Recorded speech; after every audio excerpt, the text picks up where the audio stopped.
자, 4번 문제 보시면 용도 지역 지구제 하고요. 문제점에 관한 설명으로 틀린 거를 물어봤을 때, 예. 거기 보면 이제 4번에요. 토지 개발과 이용이 지나치게 속박되는 지역의 지가를 하락시키고 다른 지역의 지가는 상대적으로 상승시킴으로써 심각한 이제 형평성의 문제를 유발한다라고 얘기를 하죠. 그래서 원래 이 지역지구제를 시행하는 목적 중에 하나가 시장에서 발생하는 이제 부의 외부효과 문제 있죠. 이거를 조정하고 토지 이용에 따른 뭐를 높이기 위해서, 예, 효율성을 제고하기 위해서 도로를 하나 사이에 두고 여기는 그린벨트로 지정하고요. 여기는 만약에 택지지구로 이런 식으로 지정을 해버리게 되면은 그러면은 심각한 재산상의 어떤 이제 그 손실과 이익을 보는 사람들의 차이가 있을 거 아니에요, 그죠? 예, 그러면 그린벨트 지정된 지역 내에 토지 소유자는 재산상의 피해를 볼 거 아니에요, 그죠? 손실을. 그러면 이 사람들이 이 부분에 대한 형평성 문제를 제기할 수 있죠. 예, 그 문제를 해결하기 위해서 도입할 수 있는 게 뭐예요? 그게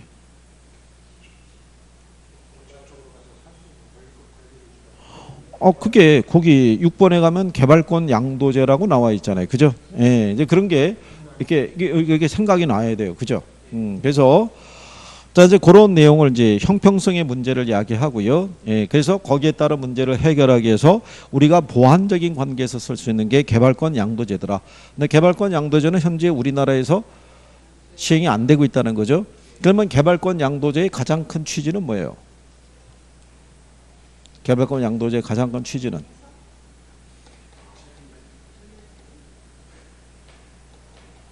네? 개발권 양도제의 가장 큰 취지는요, 저 사람들이 있는 손실에 대해서 정부가 직접적인 비용 부담을 갖는 게 아니라 시장기구를 통해서 저 문제를 해결하도록 하는 게 그 취지가 있다, 이런 얘기죠. 그렇죠?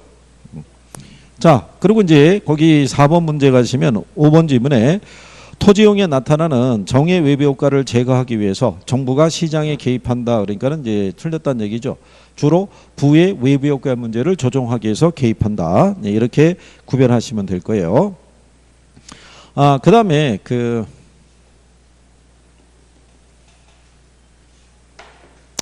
5번 문제 가보시게 되면요. 여기서는 뭐를 정리하시면 되냐면 3번 지문에 가면 그 토지 적성 평가 제도라고 있죠. 예, 걔도 용어상에서 가끔 들어와요. 토지 적성 평가 제도라는 거는 특정한 지역에 있는 일단의 토지에 대해서 개발의 논리와 보존의 논리가 서로 충돌할 수 있어요, 없어요? 있을 거 아니에요? 그걸 합리적으로 조정하기 위한 수단이 바로 뭐다? 그게 토지 적성 평가 제도예요. 그 다음에 5번 지문에 가면 지구 단위 계획이라고 있죠. 이것도 여러분 시험에 한 3-4번 인용이 됐어요. 여기를 틀리게도 예전에 한번 준 적도 있어요. 여기를. 근데 이게 무슨 문제냐면 지구 단위 계획을 어디서 배워요? 그죠? 근데 1차만 공부하는 사람은 2차의 용어를 몰라요. 그러니까 지구 단위 계획이라는 게 무슨 말인지, 맞는지 틀린지를 확인이 안 되는 거예요. 그죠? 그런 취지로 들어오는 거예요. 그런 취지로. 아니, 그거 그런 게 아니라 그게 이제 무슨 얘기냐면 1차만 공부하는 사람은 2과목만 공부할 거 아니에요. 2차는 사람은 6개 과목을 공부할 거 아니에요. 그러니까 1차만 공부하는 사람들의 보다는 1, 2차 같이 보는 사람들의 어드밴티지를 주는 거죠. 간단하게. 예? 예. 그래서 아직은 지구 단위 계획으로 해서 틀리게 지문을 준 적은 없는데 제목을 바꿔서 들어올 수는 있다는 얘기예요. 그러니까 용어 정도는 이런 거구나. 예, 그 정도만 여러분들이 정리할 수 있으시면 되더라라고 얘기하는 거죠. 그리고 이제 2번에 가면 투기지역은 토지의 투기적인 거래가 성행하거나 지가가 급격히 상승하는 지역과 그러한 우려가 있는 지역을 대상으로 하는 것이 그게 토지거래 허가구역이라는 얘기죠. 이런 식으로 실전에서 그 제목만 바꿔갖고도 유도한 적이 있어요. 그러니까 용어 정도는 익숙할 수 있도록. 그러니까 요즘은 그 흐름이 뭐냐면 토지 정책에서는 주로 이런 용어를 물어봐요. 용어를. 그래서 아까 얘기한 것처럼 이 토지 선매제도 있죠.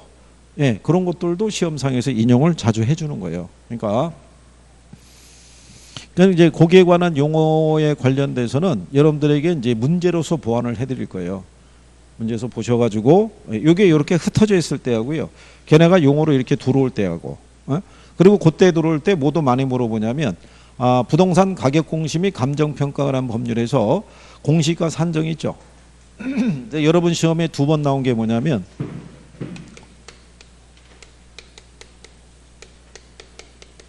공동주택 가격을 결정 공시하는 주체가 누구예요?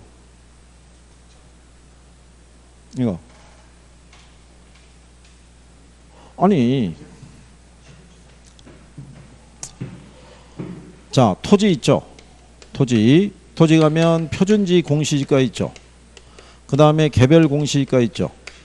그 다음에 주택 하면은 단독주택이 있죠. 그 다음에 공동주택이 있죠.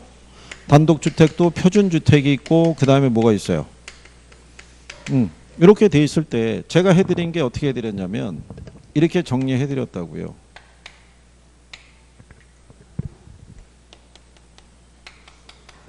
이거 기억하시나요? 그래서 개 들어간 애들만 시라고 그랬어요. 에? 작년 여러분 시험에 나온 게 이게 나왔다고요.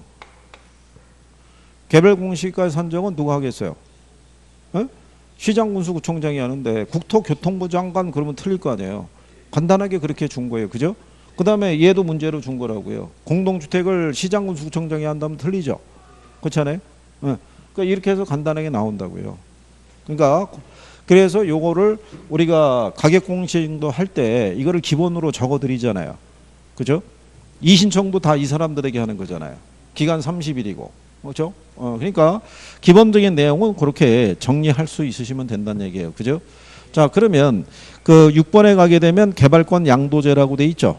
근데 개발권 양도제다라고 얘기를 했을 때요. 거기 보면은 4번에 이 제도는 개발 가능 지역에서 이미 설정된 규제 상한선 이상으로 토지를 개발할 수 있음을 전제로 하기 때문에 토지의 효율적 이용을 도모할 수 있는 장점이 있다 이렇게 해놨죠. 그럼 참고로 보시면 지역지구제의 문제점을 해결하기 위해서 뭐를 도입을 할 수 있어요? 개발권 양도제를 도입을 할 수 있는데 요 개발권 있죠. 이 사람들이 있는 여기 보전지역의 토지 소유자들이 입는 손실 있죠. 예, 이거를 보상해 주기 위해서 개발권의 발급을 많이 발급할수록 좋아요 안 좋아요? 개발권의 발급을 많이 해주는 게 좋다 안 좋다? 예? 많이 해주면 안 되는 거예요. 예? 무슨 얘기냐면 여기 개발지역이 있잖아요. 그러면 여기는 보전으로 묶어버린 이유는 뭐냐면 지금 당장 이 공간을 개발할 이유는 없는 거예요. 그죠? 그럼 우리가 아까 지역지구제를 시행한다는 건 뭐예요? 공간의 효율적인 이용을 위해서 그걸 시행을 하는 거예요. 그러면 여기 있는 개발지역도 우리가 엄격하게 규제해서 몇 층 이상은 개발하지 못하도록 5층 이상은 개발하지 못하도록 규제를 뒀단 말이죠. 근데 개발권을 발급을 해줘서 이 개발권을 사들이게 되면 이 공간을 추가적으로 활용할 수 있는 거예요. 그러면은 규제 상한선 이상으로 계속 개발이 되잖아요. 그러면 지역지구제를 시행하는 의미가 없어지는 거죠. 무슨 말인지 아시겠나요? 공간을 효율적으로 쓰도록 관리하는 것이 지역지구제를 시행하는 목적인데 개발권의 손실을 보전해 준다고 개발권을 남발하게 되면 지역지구제를 시행한 원래 틀이 깨질 우려가 있다는 거예요. 거기까지는 여러분 시험에 인용을 해준 거예요. 거기까지는 그런 내용 정도를 이해할 수 있으시면 되는 거예요. 무슨 말인지 아시겠죠? 네. 그래서 자주 나오고 그러진 않고요. 가끔 한 번씩 돌아가면서 언급을 해주는 거니까 용어 정도 정리해 두시면 될 거예요. 그 다음에 이제 뒤로 넘어가시게 되면요. 8번 문제 우리나라 토지 관련 제도에 관한 설명 중에서 거기 보시면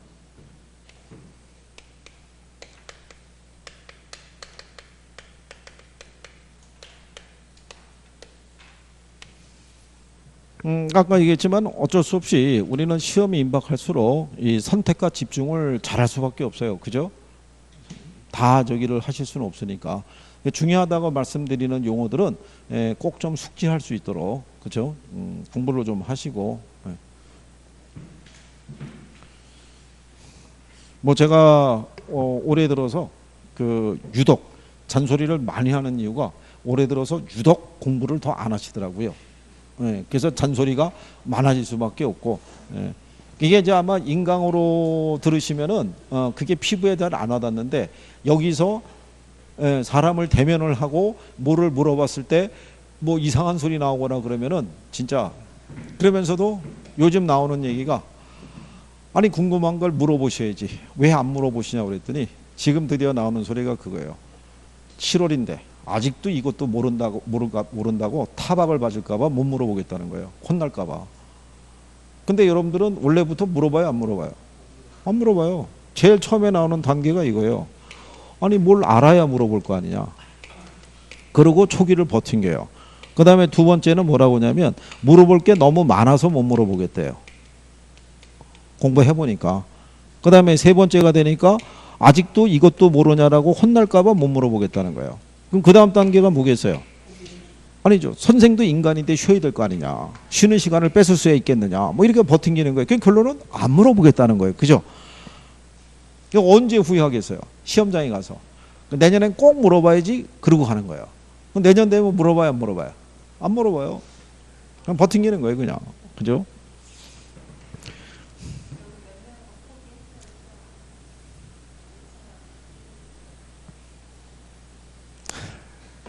일차만 해도 해보겠다고. 아니 그러면 열심히 해야 되는데 그렇잖아요. 아 그게 저희 얘기 표현대로 하면 말도 안 되는 소리예요. 그게 왜 말도 안 되는 소리냐면 자 처음에 1, 2차를 같이 도전을 해요. 그죠? 예. 근데 쭉 해보니까 만만치 않거든요. 그 시간은 다가오고 사회적 지위와 체면을 생각하니까 1차라도 돼야 될 것 같은 거예요. 그리고 가만히 생각했더니 1차만 하면은 일주일에 이틀만 나오면 돼요. 그죠? 여기 월요일 날이 민법인가요? 화요일 날. 그러면 화요일 날하고 금요일만 나오면 되는 거예요. 그죠? 그래 놓고 무슨 생각하냐면 나머지 빈 날이 있죠. 네. 이날 열심히 해야지라고 생각을 해요. 이날 수업 나오고. 네. 근데 열심히 해야지가 한 주씩 미뤄지는 거예요. 다음 주부터 열심히 해야지. 다음 주부터 해야지. 다음 주 이러고 여기까지 온 거예요. 그죠? 저게 밸런스가 깨져서 힘들어요. 그렇잖아요. 매일 봐야 되는데 학원에 나오면 좋든 싫든 간에 그 시간에 앉아 있어야 되잖아요. 그렇잖아요. 근데 안 나오는데 뭐 듣는 게 있어야 말이죠. 에? 그리고 이제 집에서 공부하면은 자기 자신과의 싸움이잖아요. 쭉 조금 보다가 뭐 전화가 오거나 뭔가 핑계거리가 생기면은 일단은 그래.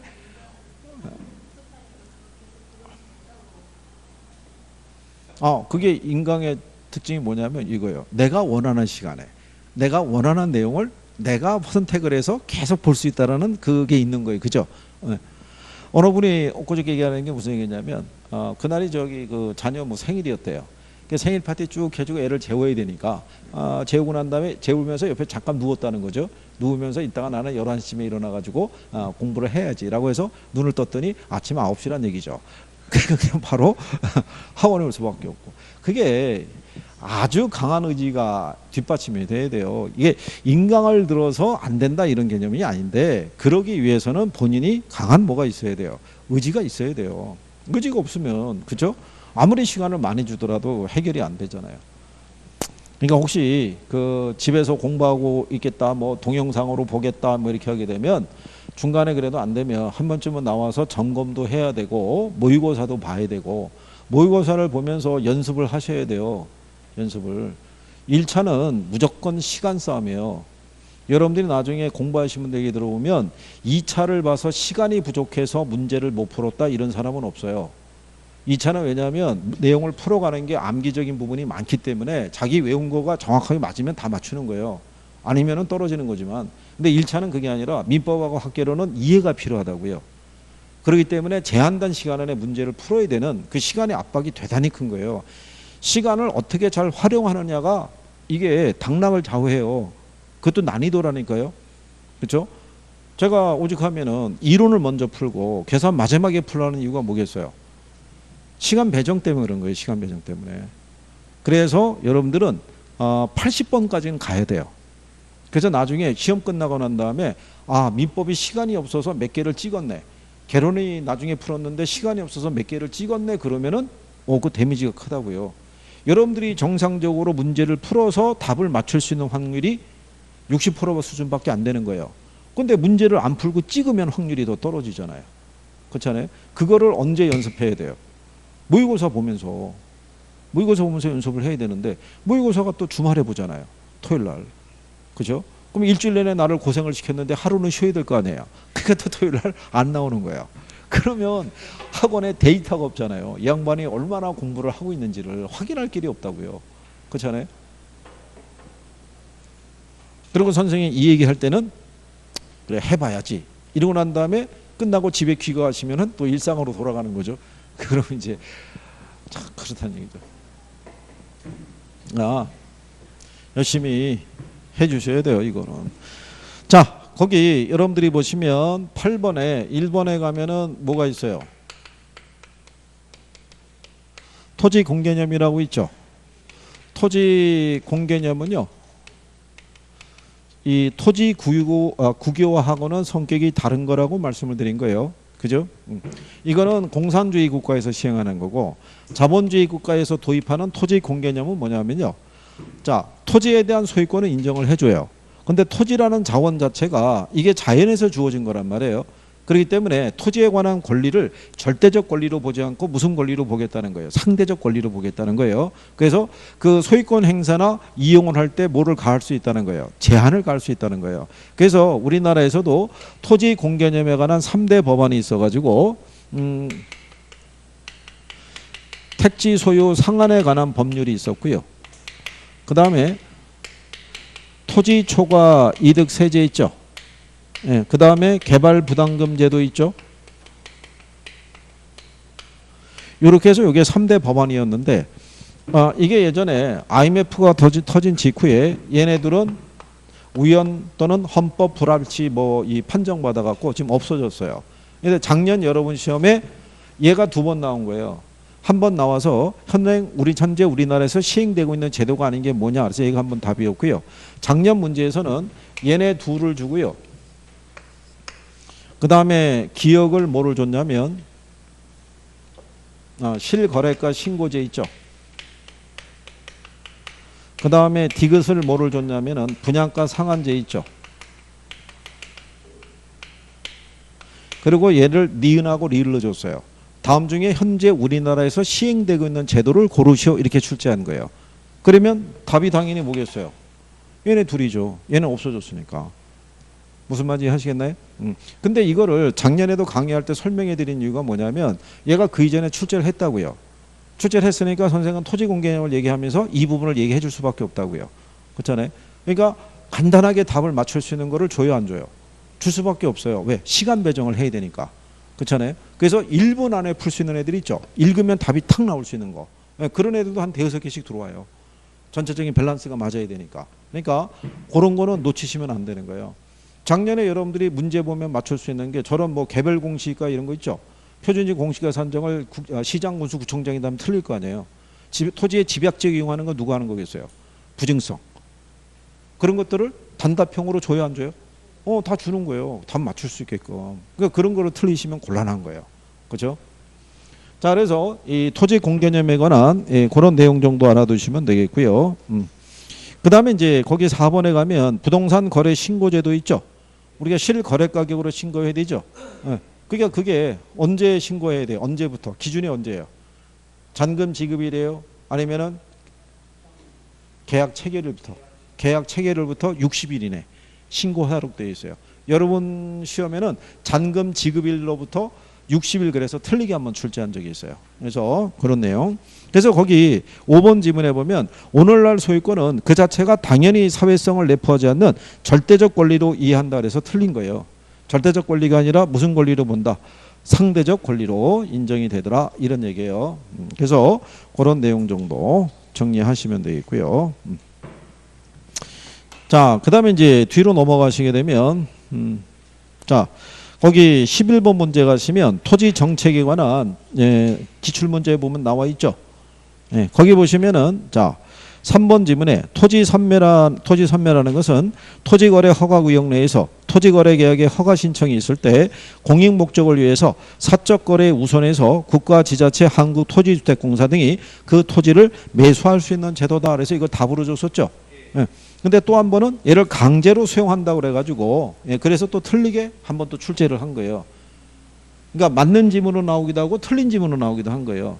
그랬을 때 여러분들이 거기 4번 지문에 가면 토지 적성 평가 제도라고 돼 있죠. 토지 적성 평가 제도라는 건 뭐 얘기했었어요? 이거. 아까 얘기했었잖아요. 토지 적성 평가 제도는 뭐 얘기했다? 토지에 대한 개발과 보존의 경합이 발생했을 때 그걸 합리적으로 조정해 주는 게 토지 적성 평가 제도라고 그랬잖아요. 그러니까 이렇게 틀린 지문으로 나오기도 하고 맞는 지문으로 나오기도 한다고요. 그러니까 거기 5번 지문에 가면 나와 있잖아요. 토지에 대한 개발과 보존에 대한 문제가 발생했을 때 이를 합리적으로 조정하는 제도가 뭐다? 그게 토지 적성 평가 제도라는 거예요. 그러니까 용어에 대한 것이 자꾸 익숙해지면 되는 거예요. 용어가. 그러면 보고 판단을 빨리빨리 할 수 있으신 거예요. 그죠? 그래서 이제 그런 내용을 여러분들이 정리하시면 되겠고요. 그죠?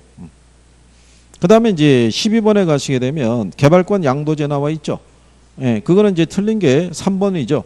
규제지역 토지 소유자의 손실을 개발지역 토지에 대한 소유권 부여를 통해서 보존하는 제도다. 그러니까 틀린 거죠. 소유권을 넘겨주는 건 아니죠. 개발권을 넘겨주거나 아니면 개발권을 행사할 수 있도록 하는 제도다. 이런 얘기죠. 그러니까 용어가 나오면 그 용어를 기초로 출제를 해주니까 용어에 대한 정확한 이해가 필요한 거예요.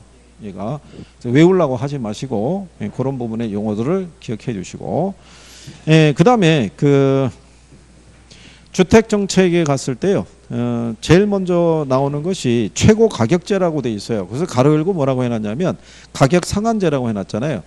지난번에 여러분들에게 설명할 때 뭐라고 했냐면 정부가 시장에 개입할 때 쓰는 정책 중에 하나가 가격 통제 정책이 있다고 그랬어요. 그죠? 근데 가격 통제 정책을 가면은 최고 가격제라는 게 있고 최저 가격제라는 게 있어요. 그죠?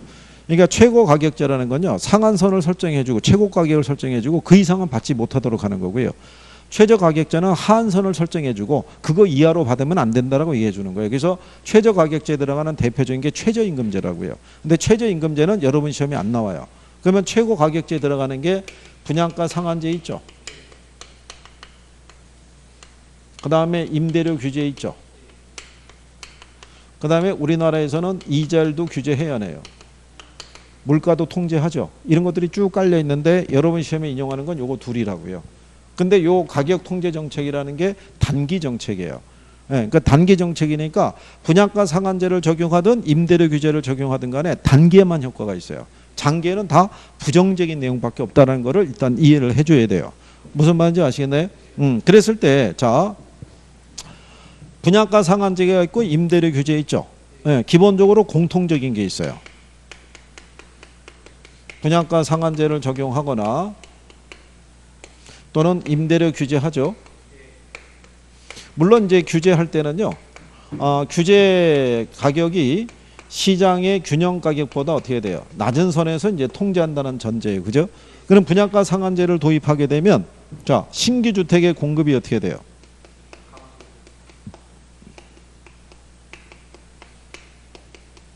감소하는 거예요. 그러면 임대료 규제하죠? 네, 그러면 이 임대주택에 대한 공급이 어떻게 돼요? 감소해요. 그죠? 예. 그 다음에 분양가 상한제를 적용하게 되면요, 이 주택에 대한 질이 있죠. 질이 어떻게 돼요? 질이 떨어지죠. 예. 얘도 질이 어떻게 돼요? 이건 공통적인 거예요. 기본적으로. 그러니까 근데 이제 여기서의 변화가 나올 때 얘가 신규 주택의 공급이 줄죠. 그러면 기존 재거 주택의 거래는 어떻게 되겠어요? 예? 줄어드는 거예요. 새롭게 공급되는 주택이 없으니까 기존에 집 갖고 있던 사람들이 집을 매물로 안 내놓는다고요. 무슨 말인지 아시겠어요? 그래서 기존 주택 가격이 올라가는 문제가 발생한다고요. 이게 그렇게 되면 무슨 문제가 또 발생하게 되냐면 이게 분양가 규제를 갖다가 싸게 했기 때문에, 그렇죠? 분양권 전매 등의 문제가 나타날 수 있어요, 없어요?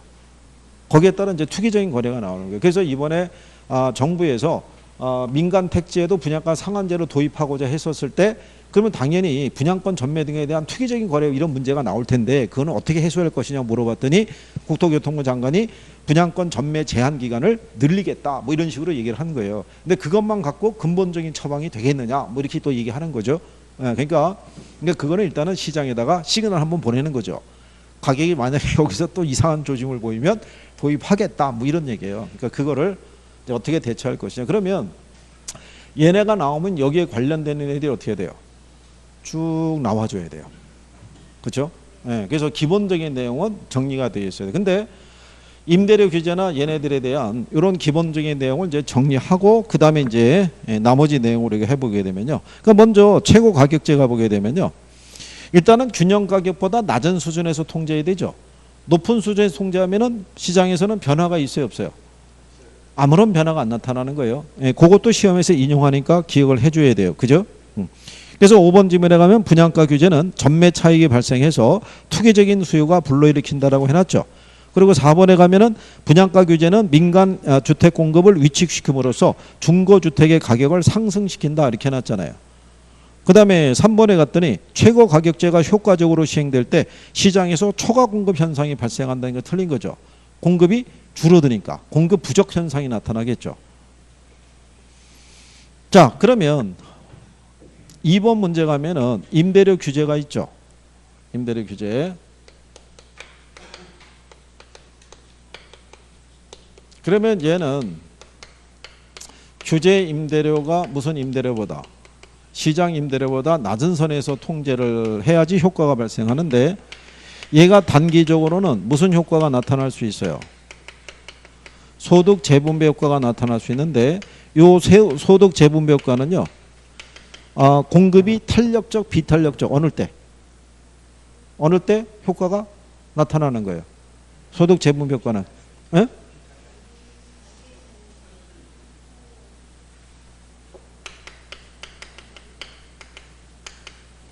비탄력적 또는 뭐가 됐을 때 완전 비탄력적일 때 그때 이 효과가 나타나는 거예요. 그죠? 자, 생각해 보세요. 임대료 규제를 하게 되면요. 이게 단기인데 이게 시장 임대료가 100만 원이에요. 이게. 근데 정부가 통제를 하는 거예요. 50만 원 이상 받을 수 없다고. 그럼 얘가 무슨 임대료예요? 규제 임대료죠. 그럼 임대료가 어떻게 돼요? 하락했잖아요. 임대료가 하락하게 되면 임대업자들은 임대료에 손실이 발생한 거잖아요. 근데 임차자들은 이만큼의 임대료의 부담이 줄어드는 거죠. 그러니까 임대업자가 벌어야 될 소득의 일부가 누구에게로? 임차자에게로 배분되어지는 효과가 발생하는데 그러면 임대업자 입장에서는 자기는 임대료 하락했다는 손실이 발생했을 때 이거를 보전하려고 그러면 다시 임대료 올려야겠죠. 임대료 올리려면 어떻게 해야 돼요? 공급을 줄여야 된다고요. 임대 사업을 안 하는 사람들이 늘어나야 된다고. 그러니까 임대주택이 부족해지니까 다시 임대료 올라갈 거 아니에요. 근데 문제는 뭐냐면 단계는 왜 얘가 비탄력이라고 얘기하냐면 임대차 계약 기간이 있잖아요. 근데 문제는 그거를 파기할 때 보증금을 돌려줘야 돼요. 보증금 돌려주고 위약금과 이주비를 줘야 되면은 배보다 배꼽이 더 큰 게 뭐냐면 일반적으로 임대업자들은 보증금을 돌려주려고 그러면 그 집을 빼서 줘야 된다고요. 새로운 임차자를 구해서 그 사람도 보증금 받아서 내주는 게 일반적인데 자기가 계약을 파기하면 보증금은 자기 책임이잖아요. 그러니까 쉽게 보면은 이게 움직일 수가 없는 거예요. 그러니까 단계는 이 효과가 나타나는 거예요. 근데 장기가 되면은 어떻게 나타나요? 장기가 되면은 수요나 공급이 어떻게 돼요? 탄력적으로 바뀌죠. 그러면 얘는 100만 원이고 이렇게 돼 있었을 때 이거 50만 원으로 통제했단 말이죠. 그러면 이제 이 기간에 임대차 계약 기간이 끝난 거예요. 그러면 이제 임대사업자들이 임대사업 계속 해야 안 해요? 안 하거든요. 그리고 새롭게 임대사업이 들어온 사람도 없고. 그럼 뭐가 줄어들어요? 공급이 줄어들죠. 대신에 임대료가 계속 낮은 상태니까 뭐는 늘어나겠어요? 이때가 내가 결혼할 때다. 이때가 내가 집으로부터 독립할 단계다. 이래서 나오는 거죠. 그러면 수요는 늘어났지만 뭐는 부족해져요? 공급이 부족해지죠. 그러니까 공급이 어떻게 돼요? 감소하는 거예요. 그래서 그거를 통한 무슨 현상이 나타난다? 초과 수요. 그러면 이 현상이 발생하게 되면 기존의 세입자가 있고 신규 세입자가 있겠죠. 누가 더 불리하겠어요? 신규가 더 불리한 거예요. 기존은 그래도 계약이라도 하고 이거 살고 있는데 계약 기간 중에는 어쨌든 이것만 내면 되는데 이게 수요에 비해서 공급이 부족하다 보니까 시장에서 뭐가 형성이 되는 거예요? 암시장. 그래서 암시장에서는 150을 줘도 임대주택을 구하기 어려워지는 거예요. 그러니까 신규 임차자들 입장에서는 집 구하기가 더 어려워지니까 저소득층에 대한 주거 문제가 더 해결이 안 되는 문제가 발생하겠죠. 그래서 시장에서 무슨 거래가 발생해요? 음성적인 거래, 암시장이 형성이 되고 그 다음에 임대주택의 뭐가 떨어지고 질이 떨어지고 임차자들의 뭐가 제한이 돼요? 주거이동이 제한이 되죠. 그렇잖아요. 그러니까 주로 여러분들이 나오는 게 요 내용이 포인트예요. 그러니까 최소한 요 정도는 얘기를 쭉 할 수 있어야 돼요. 그죠? 그 내용을.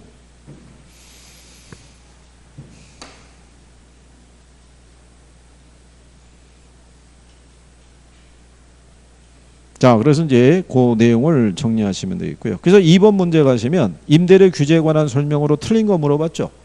예, 거기 보시면 1번에 질적인 저하를 가져오고요.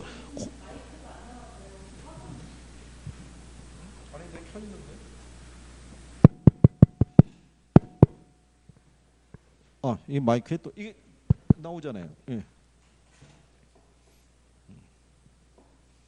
그래요. 이게 또 촬영을 하다 보면 기계상에 문제가 있을 때 그저 어쩔 수가 없죠. 뭐 의사소통을 할 수가 없으니까. 자, 그래서 이제 2번에 가시면 임대료 규제에 관한 설명 중에서 틀린 거 있을 때 1번에 보면 질적 저하를 가져오고요. 고소득층에 비해서 저소득층 임차인들은 직구하기가 더 어려워지죠. 예, 그다음에 이제 거기 보면은 3번에 초과 수요를 발생해서 임대 부동산의 부족 현상을 초래하게 될 거고요. 5번에 가면 암시장이 형성이 되면서 이중 가격이 문제가 되죠. 근데 2번에 가면 임대료 규제는 기존 임차인들의 이동을 저하시킨다라고 이렇게 표현을 해요. 근데 4번에 갔더니 정부에서 규제하는 임대료 한도가 시장에서 결정되는 균형 임대료보다 높다고 하면 시장에서의 공급량은 증가할 것이다 하니까 틀린 거죠. 시장에는 아무런 변화가 있다 없다? 없어요. 왜냐하면 100만 원 주고 임대 살고 있는데 정부가 이렇게 통제하는 거예요. 150으로. 그러면 기존의 임차자들이 굳이 임대차 계약을 파기하고 시장에 나올 일이 없죠. 나오면 비싼 임대료 줘야 되는데 그러면 수요가 변화가 없잖아요. 그 임대료도 변화가 없어요. 그럼 공급도 변화가 없는 거예요. 그러니까 시장에는 아무런 변화가 발생한다 안 한다? 안 한다는 것까지 그렇게 정리를 해두시면 되죠. 자, 그래서 이제 그런 내용이니까요. 그래서 이게 포인트가 이 정도예요. 이 안에서 돌아가는 거예요. 그걸 이제 기본적으로 기억을 좀 해두시면 되겠고. 그 다음에 이제 뒤로 넘어가셔가지고요. 4번하고 5번에 대한 거는 이거 뭐 물어보는 거예요? 계산 문제. 6번까지 계산 문제 물어보는 거죠. 이게 오래전에 시험에 계산 문제로 2번 나왔던 적이 있어요. 이게 18회 19회인가 뭐 그 정도 나왔고 안 나온 지는 한 10여 년 됐어요. 이게 거기 보시면 4번에 어떤 부동산의 수요 함수가요 1100-2p예요. 그죠? 그리고 이제 공급 함수가 200 플러스 4p죠. 자, 요렇게 우리가 이제 구성이 돼 있었을 때 그러면 요거 계산하려고 그러면요 어떻게 하면 돼요? 더하기 빼기만 하면 되잖아요. 그러면 식을 정리하면 어떻게 돼요? 마이너스 2p는 넘어가면은 플러스로 바뀌죠. 그럼 6p가 얼마라는 거예요? 6p가 900이라는 얘기죠. 그럼 양쪽을 6으로 나누면 p는 얼마? 150 나오겠죠. 그죠? 그러면 균형 거리량은 어떻게 돼요?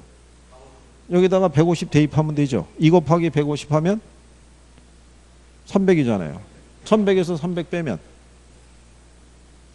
800 나올 거 아니에요. 800. 4 곱하기 150 하면은 600이죠. 600에다 200 더하면 800이니까. 그러면 얘가 이렇단 얘기잖아요. 규제 전에 균형 가격은 얼마? 150. 그 다음에 얘는 800. 근데 정부가 얼마에 통제한다는 거예요? 100만 원으로 통제한다는 얘기잖아요. 시장 가격보다 낮은 선에서 통제해야지만 효과가 발생할 거 아니에요. 그러면 여기에다가 얼마 대입하면 돼요? 여기다가 100을 대입하면 되죠. 그럼 1100에서 200 빼면 얼마겠어요? 그럼 얘는 900으로 늘어나는 거죠. 그러면 얘가 100이면은 4 곱하기 100이면 400이죠. 400에다 200 더하면 600이죠. 그럼 얘는 600. 그러면 초과 수요가 300 이렇게 나오겠죠. 수요는 900, 공급은 얼마? 600이니까. 무슨 말인지 아시겠나요? 그래서 답이 1번 이런 얘기죠. 그래서 그렇게 정리하시면 되겠죠. 그죠? 그 다음에 이제 그 5번 문제에서 나오는 거는요. 내용이 뭐냐면 150에서 규제를 했다고 돼 있잖아요. 같은 조건이잖아요. 1100 마이너스 2p고 그 다음에 얘는 300 플러스 4p니까 거기만 약간 틀리게 해준 거죠. 1100 마이너스 얼마? 2p. 300 플러스 얼마요? 4p. 그렇죠? 네. 그러면 균형 가격이 어떻게 돼요? 6p가 1100에서 300 빼면 얼마예요? 800이겠죠? 그러면 우리가 800을 6으로 나누면 가격 얼마 나오겠어요? 이거 133만 원인가 이렇게 떨어질 거라고요. 근데 시장 가격을 150으로 통제했잖아요. 그러면 시장의 균형 임대료보다 높은 선에서 통제했으니까 시장에는 변화가 있다 없다? 변화가 없다. 이제 이런 얘기죠. 네. 근데 이게 다른 곳에서 이제 유관 시험을 할 때는요. 어떻게도 해주냐면은 만약에 얘가 지금 150이잖아요. 그럼 200에서 통제했잖아요. 그러면 그냥 아무런 변화가 없다고 쓰지 않고 이걸 써버린다고요. 800이라고. 무슨 말인지 아시겠나요? 그냥 그렇게 해서 아무런 변화가 없다고 쓰면 너무 티가 나잖아요. 티가 나니까 그러면 이 균형 상태에서 변화가 없을 거 아니에요. 그럼 그냥 요게 답으로 유도할 수도 있는 거예요. 그냥 그러면 사람들은 그 생각을 못하고 또 찾으려고 그럴 거 아니에요. 그럼 오히려 또 거꾸로 유인지문으로 아무런 변화가 없다라고 또 이렇게 쓰면은 너무 티가 나니까. 그래서 다른데 유관 시험에서 한번 나왔던 선례가 있어요. 그래서 그래서 이제 그런 내용이고요. 6번 문제도 다른 데서 인용을 한번 했던 거예요. 근데 이거 표현만 조금 달리했다라고 보시면 되겠죠. 균형 가격과 균형 거래량이 얼마냐 이렇게 물어봤을 때요. 근데 이거는 균형 가격을 계산을 한과 동시에 아무런 변화가 없다는 걸 알 수가 있죠.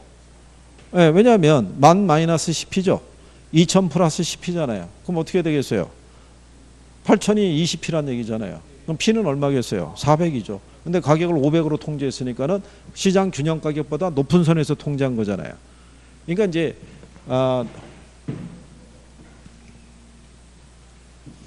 얘는 만 마이너스 얼마라는 거예요? 10P잖아요. 근데 이제 얘는 2000 플러스 얼마? 10P잖아요. 그러면 얘들끼리 묶으면 마이너스가 넘어가면서 플러스니까 그러면 계산하면 20P잖아요. 20P가 만에서 2000 빼면 8000 나오잖아요. 그러면 양쪽을 20으로 나누라는 얘기니까 그럼 P는 얼마가 돼요? 400이죠. 근데 규제 가격이 500이라고 그랬으니까 시장 가격보다 높은 선에서 통제가 이루어지니까 시장에는 아무런 변화가 없다 이런 얘기죠. 양은 얼마가 되냐는 것은 400을 대입하면 되죠. 10 곱하기 400 하면 얼마겠어요? 4000이죠. 만에서 4000 빼면은 6000 나오겠죠. 그럼 균형 상태니까 얘가 6000이라는 얘기는 얘도 6000이어야 되죠. 그렇잖아요. 그러면 4 곱하기 10 하면은 4000이잖아요. 4000에다 2000 더하면 6000. 이런 내용이죠. 그래서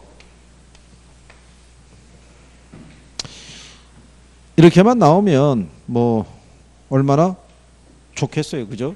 네.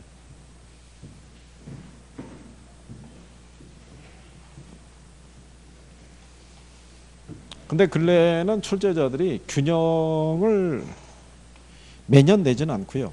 얘는 몇 회 한 번꼴로 나온다 그러면 탄력성은 매년 내요. 탄력성은 왜냐하면 계산 문제 내기가 좋거든요.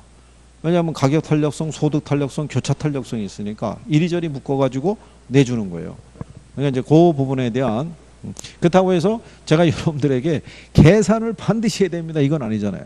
안 되면 그냥 뭐 냅두는 거지 어떡하겠어요. 그거를 뭐 지금 어떻게 할 수 있는 건 아니니까 대신에 용어들은 정리는 할 수 있어야 된다는 얘기죠. 그죠?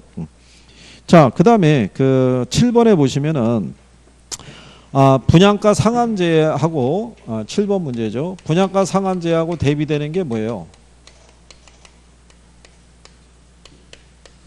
그게 분양가 자율화라고요.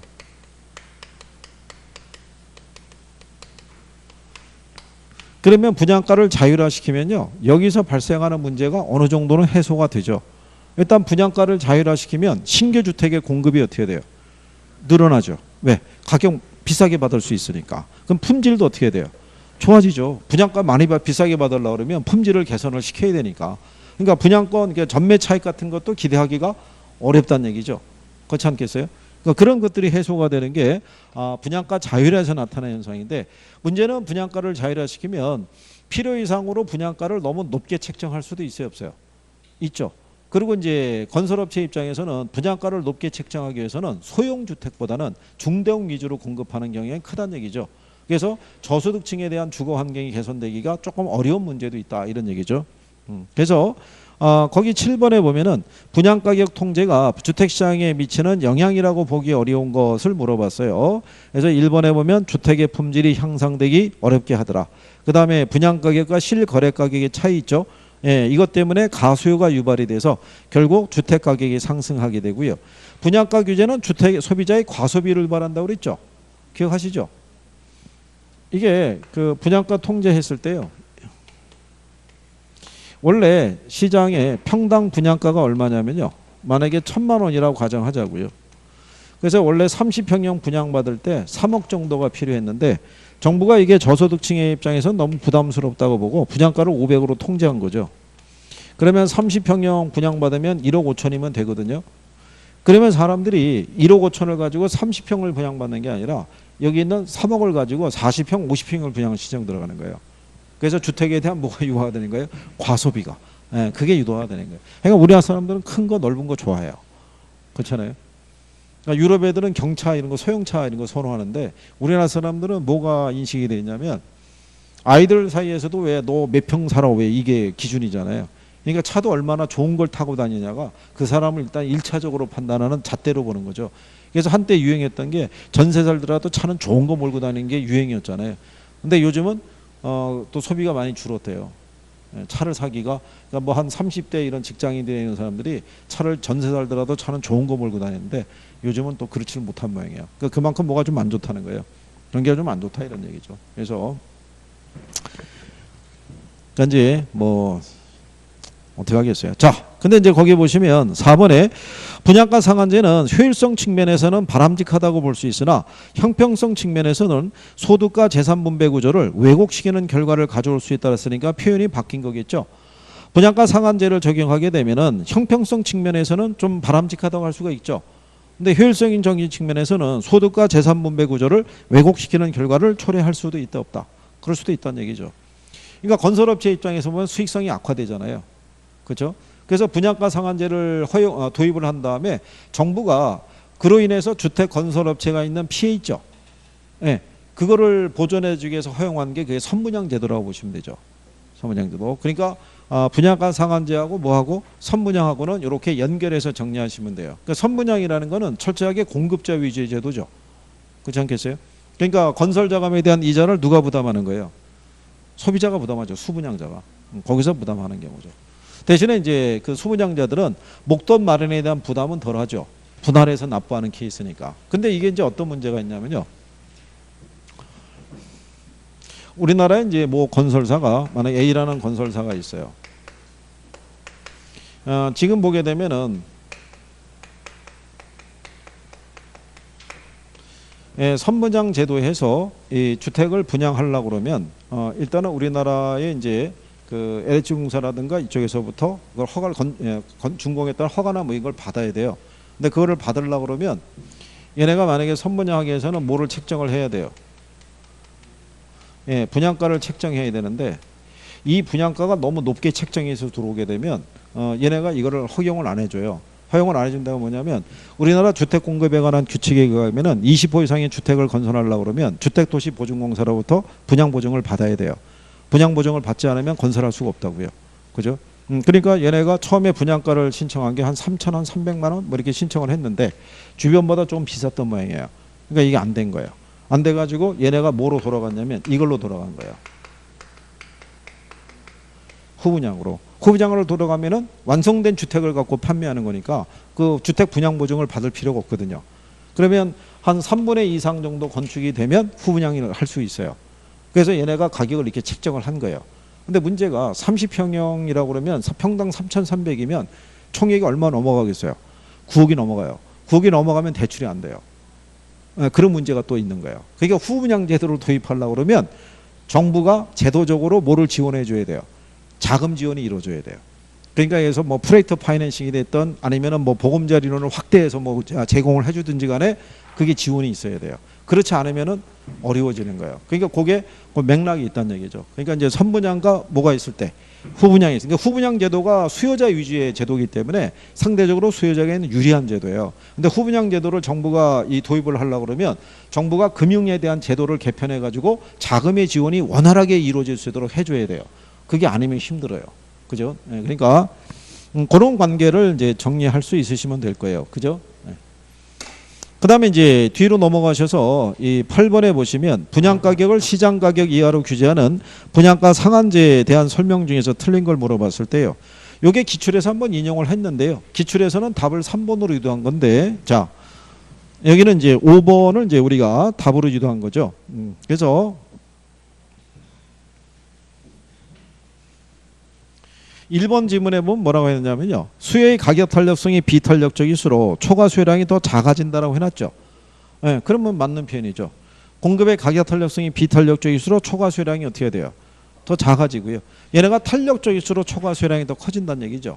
그럼 만약에 이렇게 얘기하는 거죠. 정부가 이 분양가 상한제를 도입한 거예요. 자, 1번 지문이 수요가 탄력적일수록 초과 수요량이 더 커지고요. 2번 지문이 공급이 탄력적일수록 초과 수요량이 더 커지는 거죠. 그 다음에 분양가 상한제를 적용하게 되면 수요 곡선이 우측으로 이동하고요. 4번에 보면은 공급 곡선이 좌측으로 이동한다. 자, 이렇게 주어져 있을 때, 자, 분양가 상한제를 적용하죠. 그러면 수요가 탄력적일수록 초과 수요량이 더 커져요, 안 커져요? 커지죠. 초과 수요량이. 공급이 탄력적일수록 초과 수요량이 커져요, 안 커져요? 커지는 거예요. 우리가 생각할 때 이런 얘기잖아요. 만약에 분양가격을 10%를 갖다가 하락시킨 거예요. 그죠? 규제를 통해 가지고 시장 가격보다 10% 낮게 받아야 된다. 그러면 가격이 하락하면 수요량은 어떻게 돼요? 늘어날 때 얘가 5%만 늘었어요. 그죠? 근데 가격이 하락하면 공급량은 어떻게 돼요? 줄어들겠죠? 근데 얘가 5%가 줄어들었어요. 그죠? 근데 만약에 얘네가 탄력적이면 어떻게 되겠어요? 얘는 15%가 늘어날 거고 얘는 15%가 줄어들 거 아니에요. 그러니까 초과 수요량이 어떻게 돼요? 더 커진다고요. 그죠? 수요 증가 공급의 감소가 더 커지니까. 그런 내용이란 말이에요. 그러면 자, 분양가 상한제를 적용하면 수요 곡선이 우측으로 이동해야 하네요. 공급 곡선이 좌측으로 가야 안 가요? 그럼 이거 안 된다고 그러죠. 틀리다고. 자, 여기 보시면 시장 가격 아래로 통제했죠. 그러면 지금 이건 가격이 하락했잖아요. 그러면 얘네가 이 균형점에서 이렇게 선에서 움직이지 곡선이 이동하지 않잖아요. 무슨 말인지 하시겠어요? 이거 지난번에도 한번 했다고요. 이거.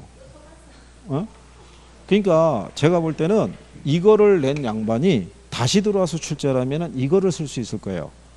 다음 중에서 뭐를 고르라. 올바른 걸 고르라고 해놓고 1번에 이거 쓰고 2번에 이거 쓰면 사람들은 이거 가지고 둘째 얘도 맞는 거 같고 얘도 맞는 거 같은데 뭐지? 막 이럴 거예요. 그래놓고 답은 3번에 이렇게 밑에다 깔아줄 거예요. 얘네 출제에도 그랬어요. 틀린 거 고르라고 했고 답은 3번에다 줬다고요. 3번에다가. 그러니까 근데 이제 이게 이런 거예요. 이 문제를 경제에서 줬으면 안 틀릴 거예요. 경제에서 수요량이 변하고 수의 변화를 물어봤을 때는 이게 기억이 나니까 거기서는 대비를 하는데 얘가 어디로 와서 정책이 와서 물어보니까 그게 잊어먹고 있는 거예요. 그리고 틀리는 거라고요. 그죠? 그러니까 이제 그런 것만 조금 대비 좀 할 수 있으면 돼요. 그죠? 꼭 이렇게 근데 왜냐면 근데 한번 접해보고 들어가는 게 낫지. 저거 아무 상관없이 들어가면 또 틀릴 거 아니에요. 그죠? 틀리고 나면 또 선생 원망할 거 아니겠어요? 그 인간이 이것도 안 가르쳐줬다고 또. 그렇잖아요. 그러니까 정리는 그렇게 해주시면 되겠고요. 무슨 말인지 아시겠죠? 네, 그래서 8번에서는 틀린 게 분양가 규제는 수요를 증가시켜서 균형 거래량이 증가하게 된다. 그러니까 틀린 거죠. 거래량은 줄을 수밖에 없죠. 그건 왜 그러냐면 이런 거예요. 자, 원래 균형이 몇이었냐면 100이었어요. 근데 수요가 얼마로 늘었어요? 150으로 만약에 늘었어요. 근데 공급이 줄었죠. 공급이 줄어서 50만 공급이 되고 있어요. 그럼 시장에서 거래되는 양은 이거예요. 뭐가 줄었으니까. 공급이 줄었으니까. 수요만 늘어났다는 것 뿐이지 실제로 공급량이 줄었으니까 거래될 수 있는 양은 이거란 얘기예요. 무슨 말인지 이해하시겠어요? 그래서 그런 내용을 정리하시면 되겠고요. 그래서 이제 그 밑에 가면 분양가 규제 및 자율화 나와 있죠. 아까 설명해 드린 건데 이번에 가면 분양가를 자율화하는 경우에는 주택시장의 기능에 의해서 일정 수준 이하의 주택에 거주하는 저소득층의 주거 안정을 기할 수 있다 그랬으니까 틀렸다는 얘기죠. 왜냐하면 분양가를 자율화하면요. 건설업체들이 소형보다는 중대형 위주로 공급하니까 저소득층이 주택을 구입하는 것이 더 어려워질 수 있어요, 없어요? 어려워질 수 있더라. 이런 표현이 되겠죠.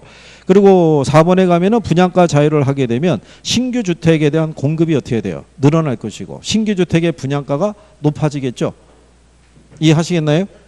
그래서 그런 내용 정도를 정리하신 경우죠.